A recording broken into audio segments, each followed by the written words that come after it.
नमस्कार। मैं आचार्य राजकुमार पांडे पुनः उपस्थित हूं आपके समक्ष 12 राशियों के राशिफल को लेकर। मार्च 2025 में आपकी राशि क्या कहती है, क्या कहते हैं आपके ग्रह गोचर, कहां पर मिलेगी सफलता और कहां पर रखनी होगी सावधानी, इन सभी विषय पर आज के कार्यक्रम में चर्चा करेंगे। 12 राशियों को अलग अलग क्रमांक में, और राशि क्रमांक 1 यानी मेष राशि की चर्चा हम सबसे पहले करते हैं कि मेष राशि के जातकों के लिए मार्च 2025 अपने भीतर क्या समेटे हुए है। Career, finance, education, travel, love life, personal life, सभी सब्जेक्ट को हम इसमें कवर करेंगे ग्रह गोचर की स्थिति के अनुसार, यानी चंद्र राशि के अनुसार जो ग्रह गोचर हैं वो क्या कहते हैं आपके लिए। तो चलिए आइए शुरुआत करते हैं मेष राशि के लिए आज का राशिफल। मार्च के महीने में मंगल की मजबूत स्थिति, क्योंकि आपके राशि स्वामी मंगल हैं जो जन्म राशि से तृतीय स्थान पर गोचर कर रहे हैं, और मंगल की ये मजबूती आपके आत्मविश्वास को बढ़ाएगी और विभिन्न क्षेत्रों में सफलता प्रदान करने में आपकी मदद करेगी। महीने का पहला हिस्सा अनुकूल रहेगा क्योंकि सूर्य का गोचर आपके पक्ष में है। सूर्य जन्म राशि से एकादश भाव पर गोचर कर रहे हैं। दूसरे महीने में यानी आधे महीने के बाद सूर्य का गोचर आपकी जन्म राशि से द्वादश भाव पर होगा और ये थोड़ी सी कठिनाइयां उत्पन्न करेगा, इस बात का ध्यान रखें। बुध का गोचर आपके पक्ष में नहीं है क्योंकि बुध द्वादश भाव में नीच राशि में विराजमान है, इसलिए संचार और व्यापारिक निर्णय में यानी कम्युनिकेशन में और व्यापारिक डिसीजन लेते समय आपको थोड़ी सी सावधानी बरतनी पड़ेगी। बृहस्पति और शुक्र आपके लिए अनुकूल परिणाम दे सकते हैं, जबकि शनि राहु के प्रभाव से कभी कभार आपको थोड़ा सा व्यवधान का सामना करना पड़ सकता है। अब सबसे पहले बात करते हैं कि कार्य क्षेत्र को लेकर के परिस्थितियां कैसी बनी हैं मेष राशि के जातकों के लिए। तो करियर के मामले में प्रायः यह महीना अनुकूल रहेगा। महीने की शुरुआत में शनि की स्थिति थोड़ी सी कमजोर है, इसलिए कुछ कठिनाइयां आ सकती हैं, लेकिन मेहनत से आप उन्नति की तरफ अग्रसर होंगे। व्यापारियों को सावधानी पूर्वक काम करने की आवश्यकता है क्योंकि बुध का गोचर आपके लिए अनुकूल नहीं और व्यवसाय में इसका बहुत उपयोग होता है। जन्म राशि से द्वादश भाव पर नीच राशि में है, तो किसी भी प्रकार का जोखिम लेने से आपको बचना होगा। कोई भी व्यापारिक जोखिम बहुत सोच समझ कर लें।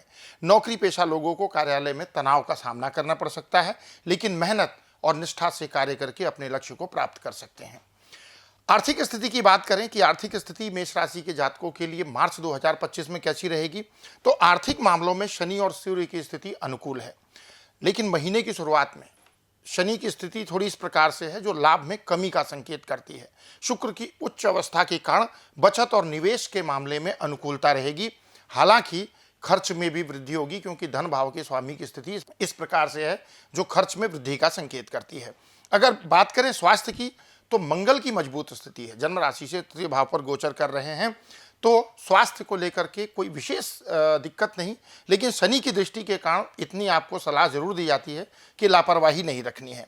योग, व्यायाम और संतुलित आहार से आप मार्च महीने में अच्छा स्वास्थ्य प्राप्त करेंगे। महीने के दूसरे हिस्से में सूर्य के द्वादश होने से स्वास्थ्य के प्रति थोड़ी जागरूकता रखने की आवश्यकता होगी। अब हमारे जीवन का एक महत्वपूर्ण हिस्सा यानी प्रेम और वैवाहिक जीवन, क्योंकि ये हम गृहस्थ हैं तो ये भी हमारे जीवन का एक महत्वपूर्ण हिस्सा है। तो क्या कहते हैं ग्रह गोचर प्रेम और वैवाहिक जीवन के लिए।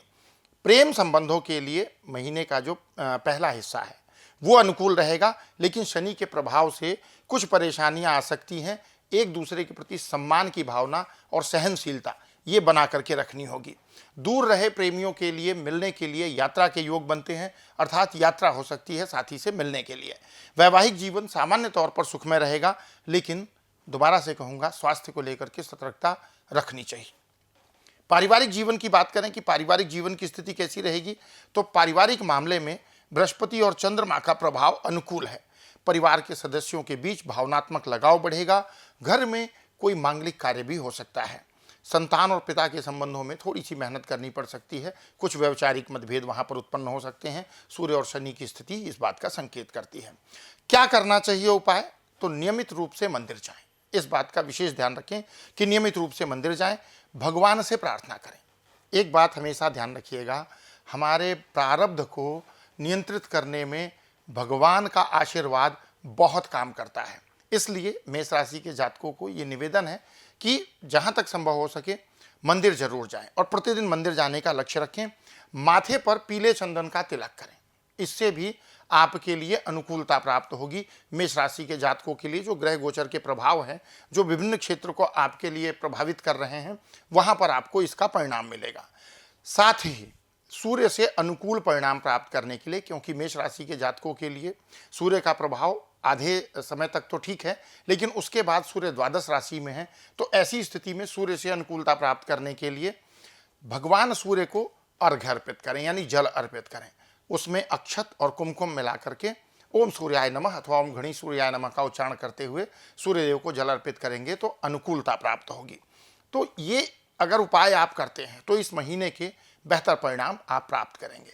तो ये था मासिक राशिफल मेष राशि के लिए। अगली राशि में मिलते हैं वृषभ राशि में, तब तक के लिए विदा। राधे राधे।